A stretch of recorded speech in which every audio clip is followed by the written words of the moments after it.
सभी को मेरा प्रणाम, सभी को मेरा जय सिया राम, जय मां गंगे। बद्रीनाथ की यात्रा पर निकले थे, ये हमारा तीसरा पड़ाव है।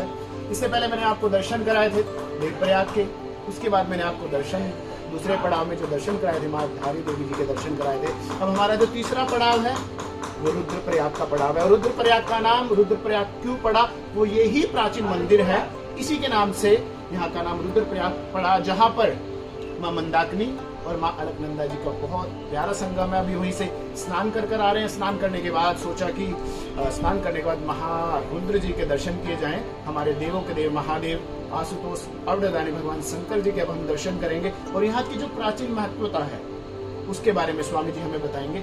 और ये वो तपोभूमि भी है जहाँ पर नारद जी ने तप किया है। ये नारद जी की तपस्थली भी है।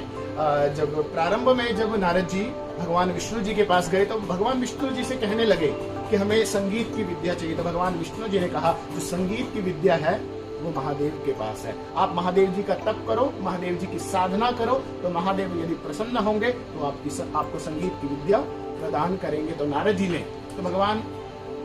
ने भगवान विष्णु जी से पूछा मुझे तप किस स्थान पर करना चाहिए, क्योंकि तप ऐसे स्थान पर करना चाहिए जहाँ पर पहले से देवता विराजमान हो, किसी साधक ने तप किया हो या भगवान साक्षात विराजमान हो। तो ऐसे स्थान पर तप करने से हमारा ध्यान जल्दी लगता है और भगवान जल्दी प्रसन्न होते हैं। तो भगवान शंकर जी नारद जी के तप पर इसी स्थान पर प्रसन्न हुए थे और भगवान शंकर जी ने नारद जी को संगीत विद्या इसी स्थान पर दी थी। तो चलिए आगे हम जानते हैं यहाँ के तीर्थ स्थल के बारे में, यहाँ की महत्वता के बारे में, यहाँ के जो रुद्रनाथ जो मंदिर है इसके बारे में स्वामी जी हमें बताएंगे और दर्शन भी कराएंगे साथ साथ। स्वामी जी बताते भी जाइए कि कैसे कैसे।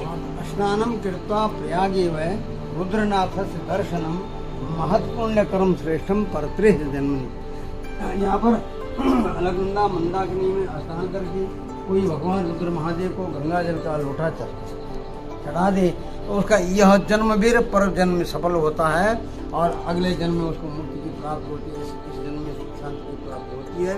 तो नारद जी ने जब यहाँ पर तपस्या करके 100 वर्ष, देवताओं का 100 वर्ष, हमारा 1 वर्ष होता है, देवताओं का 1 दिन 1 रात होता है। उन वर्षों के अनुसार जब देवर्षि नारद जी को यहाँ पर 100 वर्ष व्यतीत हो गए तब भगवान जो है शिव जी ने उनको दर्शन दिया। दर्शन दे करके पूछा तो बोले हमें संगीत विद्या का ज्ञान दो, तो जिसको सामवेद कहते हैं। तो भगवान शिव जी ने ताल मृदंग ध्वनि गीत लय छंद राग रागनिया सारा संगीत विद्या का ज्ञान दिया। उसके बाद नारद जी बोले मुझे प्रसाद दो, तो प्रसाद में भगवान ने उनको वीणा दिया। उस वीणा का नाम है महती नाम की वीणा। उस वीणा को प्राप्त कर नारद जी बोले महाराज जैसे मेरी मनोकामना पूर्ण हुई है ऐसी उन लोगों की मनोकामना भी पूर्ण हो। यहाँ पर जो यहाँ पर आकर के आप दर्शन करें, यहाँ पर कोई भी सत्कर्म करें, उनकी मनोकामना पूर्ण हो। भगवान ने तथास्तु कहा। फिर बोले कि महाराज देवर्षि नारद जी बोले आपका केवल यहाँ पर लिंग है, आप माता पार्वती के सहित अपने परिवार से यहाँ नीचे निवास करो और आपके नाम से यह क्षेत्र हो। तो भगवान ने तथास्तु कहा।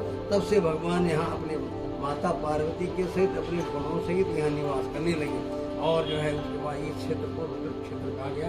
रुद्रप्रयाग इन्हीं के नाम से है। यहाँ का दर्शन केदार का फल देता है। चलिए अभी मैंने आपको दर्शन कराए रुद्रनाथ मंदिर के। आप जब भी रुद्रप्रयाग में आए तो स्नान के पश्चात इस सिद्ध मंदिर के दर्शन जरूर करें और दर्शन करना ना भूलें। और यहाँ पर 1 लोटा भी जल आप चढ़ाएंगे। जिस प्रकार नारद जी की मनोकामनाएं पूर्ण हुई थी इसी प्रकार आपकी मनोकामनाएं भी पूर्ण होगी। चलिए बद्रीनाथ की कड़ी में फिर मैं आपको आगे दर्शन कराऊंगा, कर्णप्रयाग के, नंदप्रयाग के और विष्णुप्रयाग के। अभी के लिए सभी को प्रणाम, जय सिया राम।